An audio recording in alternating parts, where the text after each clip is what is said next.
大家好，我是面面。我发现现在小学生太厉害了。前几天我找到一位很厉害的小学生，这位小学生上6年级，他卖的盲盒非常可爱，是全手工制作，而且还能定制，所以我就立马下单了，花120元找他定制了12盒盲盒，现在已经到货了，好大一箱。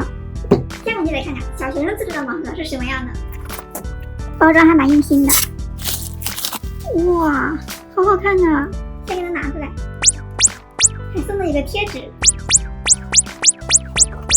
真的全是手工画，这小学生画的也太好看了，而且12盒都没有重样的。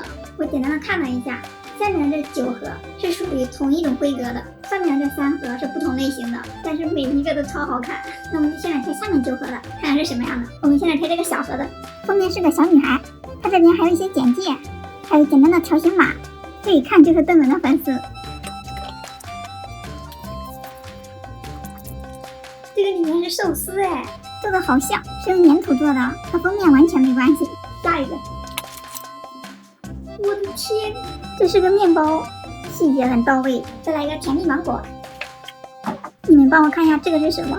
我有点不认识，感觉这个应该是装电池的是什么？是好看的。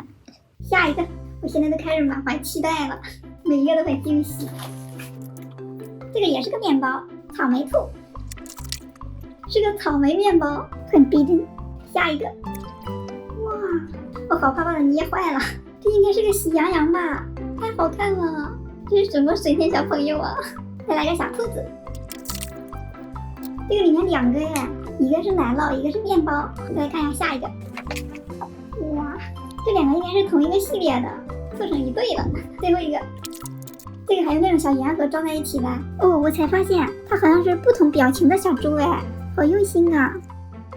下面来看这3个不同规格的，这个是小麻薯和草莓，它这应该是有4个款，包含一个隐藏款，什么都有可能。好几个盒子上都有邓文的照片，这个我就很期待会不会拆到隐藏款。真的是隐藏款，草莓面包，它这还有标注银，还有看反面，恭喜隐藏，还送了一个小礼物，这个应该是小礼物，是个仿真的苹果。我这是什么运气呀？上来就一个隐藏。那接下来就拆这个吧，这个好像和前面那种9个的规格是一样的。哇，这个好大一个，可不大，这也太像了。好，现在来拆最后一个啦，阳光城，它这个是有3个款，包含一个隐藏款。看一下这次会拆出什么？噔噔，又是一个隐藏款，我这什么运气呀？这个隐藏款是个仿真苹果耶，这运气也太好了。